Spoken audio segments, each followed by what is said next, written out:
Friends, ಇವತ್ತೊಂದು ರುಚಿಯಾಗಿರುವಂತಹ ಬದನೆಕಾಯಿ ಬಜ್ಜಿ ಅಂತ ಹೇಳ್ತೇವೆ, ಅದನ್ನು ಮಾಡೋಣ ಇವತ್ತು. ಓಕೆನಾ. ಅದು ಚಪಾತಿಗೆಲ್ಲ ತುಂಬ ಚೆನ್ನಾಗಿರುತ್ತೆ, ಮುದ್ದೆಗೂ ಕೂಡ ತುಂಬ ಚೆನ್ನಾಗಿರುತ್ತೆ. ಓಕೆನಾ. ಅದಕ್ಕೆ ಬೇಕಾಗಿರುವಂತಹ ಇಂಗ್ರೀಡಿಯೆಂಟ್ಸ್ ತೊಗೊಂಡಿದ್ದೀನಿ ನೋಡಿ. ಇಲ್ಲಿ ಬೇಯಿಸಿರುವಂಥ ಬದನೆಕಾಯಿ, ತರಕಾರಿ, ಟೊಮ್ಯಾಟೊ, ಆಲೂಗೆಡ್ಡೆ, ತರಕಾರಿ ಯಾವ್ದು ಬೇಕಾದ್ರೂ ನೀವು ಹಾಕೋಬಹುದು.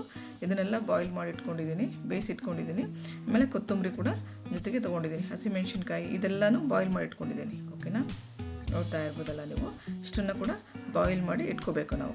ಕೊತ್ತಂಬರಿ ಏನು ಬಾಯ್ಲ್ ಮಾಡೋದು ಬೇಡ.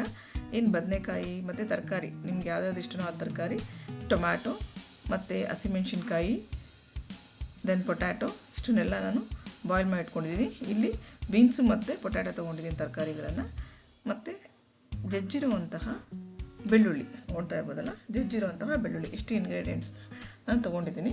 ಇಲ್ಲಿ ಮೊದಲಿಗೆ ಹಸಿಮೆಣ್ಸಿನ್ಕಾಯಿನ ನೀಟಾಗಿ ಈ ರೀತಿ ನಾನು ಕೈಯಲ್ಲೇ ಸ್ಮ್ಯಾಶ್ ಮಾಡ್ಕೊತಾ ಇದ್ದೀನಿ ಫ್ರೆಂಡ್. ಇದಕ್ಕೆ ನಾವು ಮಸಗುಂಡು ಅಂತ ಹೇಳ್ತೀವಿ ನಮ್ಮ ಚಿತ್ರದುರ್ಗದ ಕಡೆ. ಓಕೆನಾ.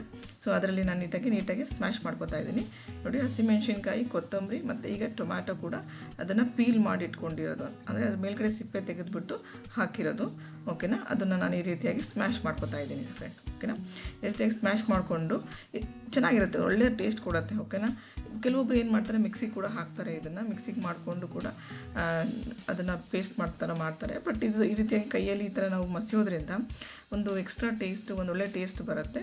ಓಕೆನಾ. ಸ್ವಲ್ಪ ಅದಕ್ಕೆ ಬೇಕಾಗಿರೋಷ್ಟು ನೀರು ಹಾಕ್ಕೊಂಡು ಇನ್ನೂ ಮತ್ತೆ ಮಸಿತಾ ಇರೋದೇ.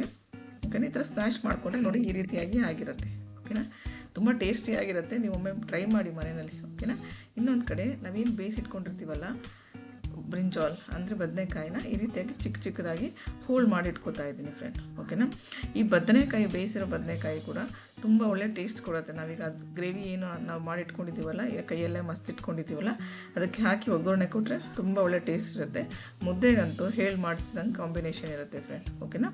ನೋಡಿ ಈ ರೀತಿಯಾಗಿ ಬದನೆಕಾಯಿನ ಹೋಲ್ಡ್ ಮಾಡಿ ಇಟ್ಕೊಂಡು ಅದನ್ನು ನಾವೇನು ಮಾಡ್ಕೊಂಡಿರ್ತೀವಲ್ಲ ಗ್ರೇವಿ, ಕೈಯಲ್ಲೇ ಮಸ್ತ್ ಇಟ್ಕೊಂಡಿರ್ತೀವಲ್ಲ, ಅದಕ್ಕೆ ಹಾಕ್ಕೋತಾ ಇದ್ದೀನಿ ನೋಡಿ. ಈ ರೀತಿಯಾಗಿ ಕೈಯಲ್ಲೇ ನಾವು ನೀಟಾಗಿ ಚೆನ್ನಾಗಿ ಮಿಕ್ಸ್ ಮಾಡ್ಕೊಳ್ಳೋಣ. ಓಕೆನಾ.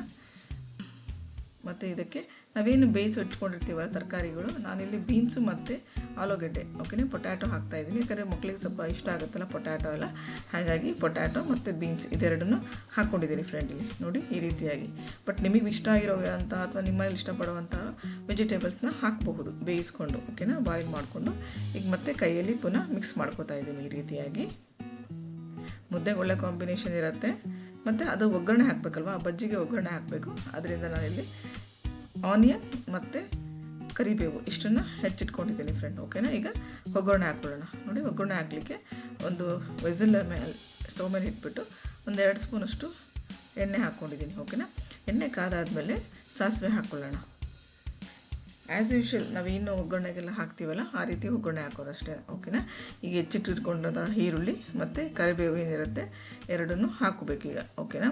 ಫಸ್ಟು ಸ್ವಲ್ಪ ಈರುಳ್ಳಿ ಆದಮೇಲೆ ಸ್ವಲ್ಪ ಬಾಯ್ಲ್ ಆದಮೇಲೆ ನೆಕ್ಸ್ಟ್ ಈಗ ಕರಿಬೇವು ಹಾಕ್ಕೊಂಡಿದ್ದೀನಿ. ಸೊ ದಟ್ ಇದರ ಹಾಕ್ಕೊಳ್ಳೋದ್ರಿಂದ ಆ ಕರಿಬೇವಿನ ಘಮ ಇರುತ್ತಲ್ಲ ಹಾಗೆ ಉಳ್ಕೊಳ್ಳುತ್ತೆ, ಹಾಗಾಗಿ. ಓಕೆನಾ. ಸೊ ನೋಡಿ ಸ್ವಲ್ಪ ಸಾಫ್ಟಾಗಿ ಆಗಿದೆ ಈರುಳ್ಳಿ ಎಲ್ಲ, ತುಂಬ ಸಾಫ್ಟಾಗಿ ಆಗೋದು ಬೇಡ. ಓಕೆನಾ. ಅದೆಲ್ಲ ಸಾಫ್ಟಾಗಿ ಆದಮೇಲೆ ನಾವೇನು ಇಲ್ಲಿ ರೆಡಿ ಮಾಡ್ಕೊಳ್ತೀವಲ್ಲ ಬಜ್ಜಿ, ಅದನ್ನು ಅದಕ್ಕೆ ಬಗ್ಗಿಸ್ಕೋಬೇಕು ನೋಡಿ. ಎಷ್ಟು ಕಲರ್ಫುಲ್ಲಾಗಿ ಕಾಣಿಸ್ತಾ ಇದೆ. ಚಪಾತಿ, ರೊಟ್ಟಿ ಮತ್ತು ಪೂರಿಯೂ ಕೂಡ ಒಂದು ಒಳ್ಳೆ ಕಾಂಬಿನೇಷನ್ ಇರುತ್ತೆ ಫ್ರೆಂಡ್. ಓಕೆನಾ. ಒಮ್ಮೆ ಟ್ರೈ ಮಾಡಿ ನೀವು. ಓಕೆನಾ. ತುಂಬ ಚೆನ್ನಾಗಿರುತ್ತೆ. ಓಕೆ. ಇನ್ನೊಂದು ಕಡೆ ನಾನು ಸಾಲ್ಟ್ ಸ್ವಲ್ಪ ಹಾಕೋತಾ ಇದ್ದೀನಿ, ರುಚಿಗೆ ತಕ್ಕಷ್ಟು ಸಾಲ್ಟ್ ಹಾಕೋತಾ ಇದ್ದೀನಿ. ಯಾಕಂದರೆ ಆ ಬಜ್ಜಿಗೆ ನಾವು ಸಾಲ್ಟ್ ಹಾಕಿರೋದಿಲ್ಲ, ಇದಕ್ಕೇ ಸಾಲ್ಟ್ ಹಾಕ್ತಾ ಇದ್ದೀನಿ. ನಮ್ಮ ಒಗ್ಗರಣೆಗೆ ಸಾಲ್ಟ್ ಹಾಕೋತಾ ಇದ್ದೀನಿ ನೋಡಿ. ಸ್ವಲ್ಪ ಬಾಯ್ಲ್ ಆಗ್ತಾ ಇದೆ, ಸ್ವಲ್ಪ ಸ್ಮೂತಾಗಿ ಹಾಕಬೇಕು. ಆದಮೇಲೆ ನಮ್ಮ ಬಜ್ಜಿ ಇರುತ್ತಲ್ಲ, ಬದನೆಕಾಯಿ ಬಜ್ಜಿ, ಕೈಯಲ್ಲೇ ಕಲಸಿರುವಂತಹ ಬದನೆಕಾಯಿ ಬಜ್ಜಿನ ಅದಕ್ಕೆ ಬಗ್ಗಿಸ್ಕೋತಾ ಇದ್ದೀನಿ ಫ್ರೆಂಡ್. ಓಕೆನಾ. ಸೊ ಫ್ರೆಂಡ್ ನೋಡಿ ಎಷ್ಟು ಈಸಿ ರೆಸಿಪಿ ಇದು. ಚಪಾತಿ, ರೊಟ್ಟಿ, ಪೂರಿ ಮತ್ತು ಮುದ್ದೆಗಂತೂ ಫ್ಯಾಂಟಾಸ್ಟಿಕ್ ಕಾಂಬಿನೇಷನ್ ಇರುತ್ತೆ, ತುಂಬ ರುಚಿಯಾಗಿ ಕೂಡ ಇರುತ್ತೆ ಫ್ರೆಂಡ್. ಓಕೆನಾ. ಸೊ ಫ್ರೆಂಡ್, ನಮ್ಮ bajji is ready to serve. ಓಕೆನಾ. Ready to serve and ready to eat also. ಓಕೆನಾ. ತುಂಬ ಚೆನ್ನಾಗಿರುತ್ತೆ. ಮತ್ತು ನಾವು ಇದೆಲ್ಲ ಬಾಯ್ಲ್ ಮಾಡಿರೋದ್ರಿಂದ ಸ್ವಲ್ಪ ಎಣ್ಣೆ ಕೂಡ ಕಡಿಮೆ ಇರೋದ್ರಿಂದ ಆರೋಗ್ಯಕ್ಕೆ ಕೂಡ ತುಂಬ ಒಳ್ಳೆಯದಿರುತ್ತೆ. ಓಕೆನಾ. ತುಂಬ ಚೆನ್ನಾಗಿ ಕೂಡ ಅನ್ನಿಸ್ತಾ ಇರುತ್ತೆ. ಆಲೂಗಡ್ಡೆ ಮೇನ್ಲಿ ಮಕ್ಕಳನ್ನ ಫೋಕಸ್ ಮಾಡಿಬಿಟ್ಟು ಹಾಕಿರೋ, ಸೊ ದಟ್ ಅವರು ಕೂಡ ಸ್ವಲ್ಪ ತರಕಾರಿ ತಿನ್ನಲಿ, ಇಲ್ಲಿ ಮಿಕ್ಕಿದ ಬದನೆಕಾಯಿ ಅಥವಾ ಬೀನ್ಸು ಅದೆಲ್ಲ ಅಂತ ಹೇಳಿ. ಓಕೆನಾ ಫ್ರೆಂಡ್. ಸೊ ಫ್ರೆಂಡ್ಸ್, ನಿಮಗೆಲ್ಲ ಈ ರೆಸಿಪಿ ಇಷ್ಟ ಆಗಿದೆ ಅಂತ ಭಾವಿಸ್ತಾ ಇದ್ದೀನಿ. ಓಕೆನಾ. ಪ್ಲೀಸ್ ಸಬ್ಸ್ಕ್ರೈಬ್ ಮಾಡಿ ಚಾನಲ್ನ, ನೀವಿನ್ನೂ ಸಬ್ಸ್ಕ್ರೈಬ್ ಮಾಡಿಲ್ಲ ಅಂದರೆ. ಓಕೆನಾ. ಮತ್ತು ಸಪೋರ್ಟ್ ಮಾಡಿ, ಚಾನಲ್ ನೋಡ್ತಾ ಇರಿ, ಮತ್ತು ನಿಮ್ಮ ಫೀಡ್ಬ್ಯಾಕ್ ಕೂಡ ನನಗೆ ಕಮೆಂಟಲ್ಲಿ ಹಾಕಿ ಫ್ರೆಂಡ್. ಓಕೆ.